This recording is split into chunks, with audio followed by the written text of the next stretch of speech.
Break के बाद आपको एक दफ़ा फिर खुशामदीद कहते हैं। आप देख रहे होंगे मेरे गिर्द गिर्द एकदम से समय चेंज हो जाता है। हम चाहते ये हैं कि हर ब्रेक में आपको कुछ ना कुछ नया मिले। अब मेरे ख्याल में हम जो कॉलर्स थे उनका जवाब ले लेते हैं। सबसे पहले जो एक मज़दूर का जो कॉल आई थी उसका मैं जवाब आपसे लेना चाहूँगा, क्योंकि आप इंडस्ट्रियलिस्ट हैं। तो मैं आपको ये बता दूँ कि उनका ये कहना था कि जनाब क्वालिटी कुछ दिखाई जाती है, लेकिन जब सैंपल जाता है कुछ होता है, ओरिजिनली उसके अंदर बहुत ज़्यादा जो है आप उसमें मैनिपुलेशन कर देते हैं। और साथ ही साथ उनका ये कहना था कि जो मज़दूर हैं उनको उनका हक़ नहीं दिया जाता, जो कवानीन हैं उनको इम्प्लीमेंट नहीं किया जाता। अच्छा, पहले तो मैं एक बात बताऊं कि क्वालिटी का जहाँ तक ताल्लुक़ है, चूँकि हम जैसे अब पाकिस्तान की टेक्सटाइल इंडस्ट्री अब इतनी ग्रो हो चुकी है कि अब वो क्वालिटी का कॉन्सेप्ट जो था एक ज़माने में कि हमने दिखाते कुछ थे भेजते कुछ थे, वो दौर ख़त्म हो गया। अब इतने चेक्स लगे हुए हैं, क्रॉस चेक एंड चेक्स हमारे नहीं, हमारे इंटरनल ऑडिट्स के नहीं, जो हमारे बायर हैं उनकी टीम पूरी यहाँ पे मौजूद होती है, जो यान से लेके और हर स्टेप पे वो क्वालिटी को मॉनिटर करती है अपने स्टैंडर्ड से। फिर वो माल जब बनता है, प्री प्रोडक्शन बनता है, तो वो इंटरनेशनल लैब पे जाती है, वहाँ से वो टेस्ट होती है, वहाँ से अप्रूव होती है और फिर उसके बाद एक्सपोर्ट होती है। अब मेरे ख्याल में दूसरे पॉइंट पे चले जाते हैं जो मजदूरों का है। अच्छा, दूसरे ये भी बताते हैं आप लोग को, चूँकि हम जब इंडस्ट्री जब इतनी ग्रेजुएट हो चुकी है, तो जितने हम फॉरेन कंपनी से काम करते हैं, जैसे वॉलमार्ट है, टारगेट है, कोल्स है, मार्क्स एंड स्पेंसर्स हैं, जो कस्टमर हैं, इनके अपने कंप्लाइंस की एक दायरेकार है, जिस पे वो आते हैं हमारे कंपनीज़ में विदाउट इंफॉर्मेशन। वो आते हैं, इंस्पेक्शन करते हैं, हमारी पे चेक्स देते हैं, जो गवर्नमेंट के लॉज हैं, बाय लॉज हैं, हम उसके मुताबिक 1 इंच भी, 1 पैसा भी कम नहीं कर सकते। प्लस वो हमारे सिर्फ उनकी तनख्वाहें, उनकी मौजूदा नहीं देखते, कंपनी की इन्वायरमेंट भी देखते हैं, कंपनी उनकी सेफ्टी और ऑल चीज़ें देखी जा रही होती हैं। उस्मान साहब, मैं आपकी तरफ आऊँगा और मुदम्मिल साहब, आप माजरत के साथ आप काफ़ी देर से खामोश हैं, आपकी तरफ ज़्यादा टाइम दूंगा। थोड़ा सा हम यहाँ पे डिस्प्ले भी आपको दिखाते रहें कि हमारे मुल्क में जो है कोई ऐसी कमी नहीं है, कोई ऐसी चीज़ की कमी नहीं है कि हम कोई चीज़ बना ना पाएँ। आप देख सकते हैं कि सारी एक्सपोर्ट क्वालिटी की चीज़ें हैं और ये तमाम दुनिया के अंदर भेजी जाती हैं। तो मैं मुज़म्मिल साहब आप ही की तरफ पहले आ जाता हूँ, मुझे ये बता दें कि कौन कौन से ममालिक हैं जहाँ हमारी एक्सपोर्ट सबसे ज़्यादा हो रही है इसकी? देखिए, तकरीबन दुनिया के हर ममालिक में मेरे पास एक लिस्ट मौजूद है, मैंने आपको भेजी भी थी। हर ममालिक में एक्सपोर्ट हो रही है, अब कुछ नहीं कुछ क्वांटिटी में हो रही है, यहाँ तक कि अफ़गानिस्तान तक में भी जा रही है और बांग्लादेश और ये दूसरी कंट्री जितनी है, तकरीबन सारे मुल्क में दुनिया के, शायद ही किसी मुल्क का नाम ले जहाँ एक्सपोर्ट हमारी नहीं हो रही हो। और जो है इसकी और एक्सपोर्ट हर साल मतलब कि कुछ ना कुछ उसकी ग्रोथ भी है, सिवाय चंद ममालिक के जहाँ एक्सपोर्ट डिक्लाइन हुई है। और डिक्लाइन होने की जो वजह पहले आई कि law and order situation, buyers का ना विज़िट करना और जो है इस टाइप की दूसरी चीज़ें जो हैं जो इफ़ेक्ट डाल रही हैं। अगर ये चीज़ें दुरुस्त हो जाती हैं, सही हो जाती हैं, तो मेरा ख्याल है कि जो गवर्नमेंट का टारगेट है वो आराम से अचीव, बल्कि हम उसको जो है वो उसको भी क्रॉस भी कर सकते हैं। अच्छा, क्रॉस भी कर जाएंगे, ये एक अच्छी बात भी, यानी कि ऑप्टिमिस्टिक भी होना चाहिए, सिर्फ रोना नहीं चाहिए। ये भी एक अच्छी बात है कि आप लोग ऑप्टिमिस्टिक भी नज़र आ रहे हैं। जैसे कॉलर ने अभी उन्होंने कहा था कि अगर पाकिस्तान के अंदर पॉलिसीज़ प्रॉपर हों तो जो एक्सपोर्ट टारगेट 24 बिलियन का उन्होंने रखा है वो 50 बिलियन हो सकता है। पहले तो मैं थोड़ा सा करेक्शन कर दूं कि टेक्सटाइल की जो टारगेट है वो 12 बिलियन का है, 24 बिलियन का नहीं है। 24 बिलियन का पाकिस्तान का टोटल ओवरऑल एक्सपोर्ट का टारगेट है। तो ये भी 12 बिलियन की एक्सपोर्ट है, ये 36 की हो सकती है 3 टाइम, और हो जानी चाहिए थी, क्योंकि जब कॉटन की प्राइसेस 3 टाइम हुई हैं तो क्या वजह है कि हमारी वैल्यूएड टेक्सटाइल उसी हिसाब से क्यों नहीं बढ़ पाई और हमारी एक्सपोर्ट नहीं बढ़ पाई? उसकी वजह हमें सोचने की है। आज ये मौका है कि अगर आज भी हम अपने डायरेक्शन सेट कर लें, क्योंकि आज भी जो कॉटन की प्राइसेस हैं वो 8600 हैं एज़ कम्पेयर टू 3000, तो नियर अबाउट 3 टाइम जो है इस वक्त प्राइसेस इस वक्त आज भी हैं, जबकि ये प्राइसेस जो हैं 12000 तक चली गई थी। तो इस सूरत हाल के अंदर इस वक्त बेहतरीन मौका है हमारे लिए कि हम अपनी पॉलिसीज़ को करेक्शन करें और उसकी अपनी डायरेक्शन सही बनाएं, ताकि जो एक्सपोर्ट टारगेट जो हमने फिक्स किए हैं 12 बिलियन की, ये कोई टारगेट नहीं है। कम से कम इसको 24 बिलियन का टारगेट बनाया जाए और इसको अचीव किया जाए। और अचीव करने के लिए इंडस्ट्री गवर्नमेंट के साथ है, गवर्नमेंट मौका दे, हम उनको कुछ डायरेक्शंस बताएंगे, कुछ फैसले बताएंगे। अभी जैसे फ़िरोज़ साहब ने कहा, एक कॉलर ने सवाल किया था लेबर कवानीन के हवाले से, तो इन्होंने आपसे कहा कि वो लोग यहाँ पर जो हैं वो आकर ऑडिट्स करते हैं, लेकिन ये उसी वक्त वो ऑडिट कर सकते हैं उनके रिप्रेजेंटेटिव जब आपके मुल्क के अंदर लॉ एंड ऑर्डर सिचुएशन हो।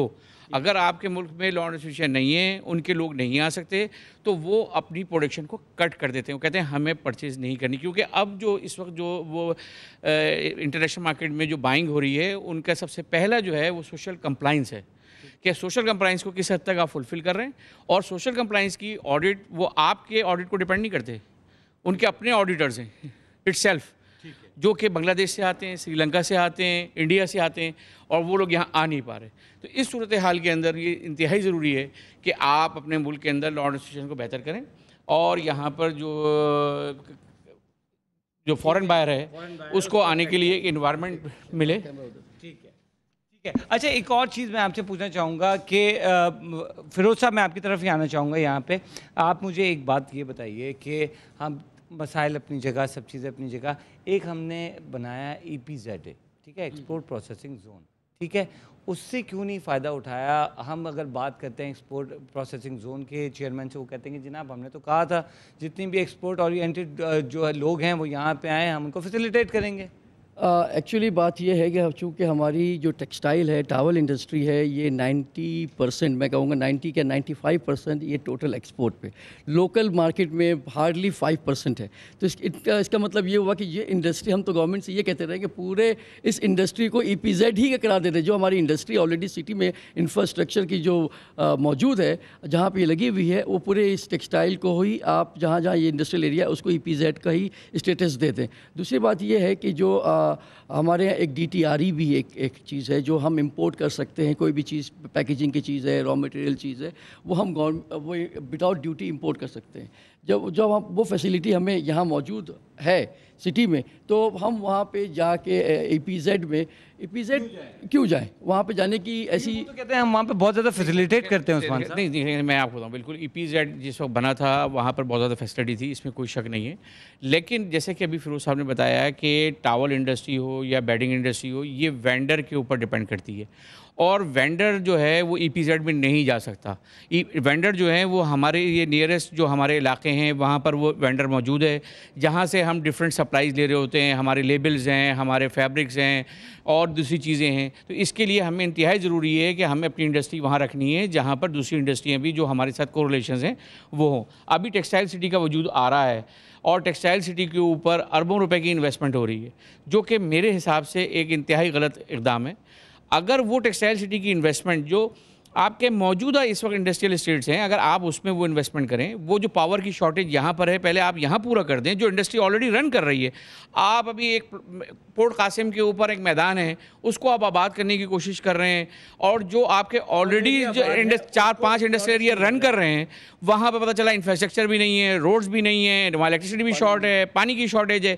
वहाँ पर आप कह रहे हैं कि पानी मिलेगा, तो एक अजीब सी बातें नज़र आती हैं। तो इसको लिए डायरेक्शन की ज़रूरत है। ठीक है, मुजम्मिल साहब, मैं आपकी तरफ आऊँगा। आप एक इंपॉर्टेंट सवाल, जो आखिरी सवाल मैं आप सबसे करना चाहूँगा कि रिसर्च एंड डेवलपमेंट में काम नहीं हो रहा, क्यों नहीं हो रहा? अगर रिसर्च एंड डेवलपमेंट में हुकूमत थोड़ा सा जोर दे तो चीज़ें काफ़ी ज़्यादा बेहतर नहीं हो सकती?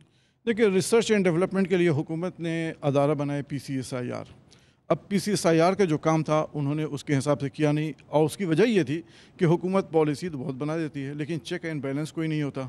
अगर इन सब अदारों में इसका जो है इंचार्ज कोई ना कोई प्राइवेट सेक्टर से होता, ऑनरेरी होता, वहाँ कोई तनख्वाह नहीं लेता, तो वो अदारे कुछ और बोल रहे होते, उनकी हैसियत कुछ और हो रही होती और लोगों को नई चीज़ें मिल रही होती।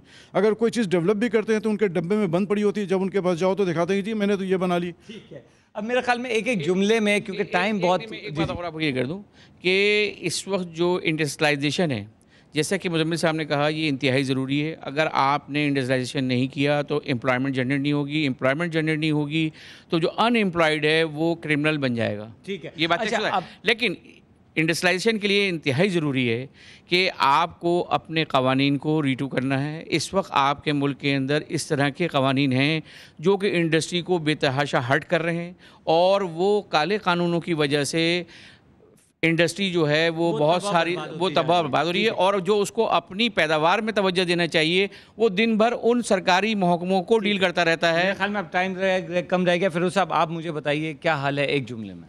देखिए, मैं एक सेल्समैन हूँ, सेल्स की बात करूँगा। मैं बात करूँगा पाकिस्तान की इमेज बिल्डिंग के लिए। पाकिस्तान की जो एक्सपोर्ट है वो जब तक इमेज बिल्डिंग नहीं होगी कंट्री की, कंपनी की और हमारी अपने गवर्नमेंट की, जब तक कि पाकिस्तान में एक्सपोर्ट नहीं बढ़ सकती। बहुत बहुत शुक्रिया आप तीनों हजरात का, आपने हमें यहाँ ज्वाइन किया।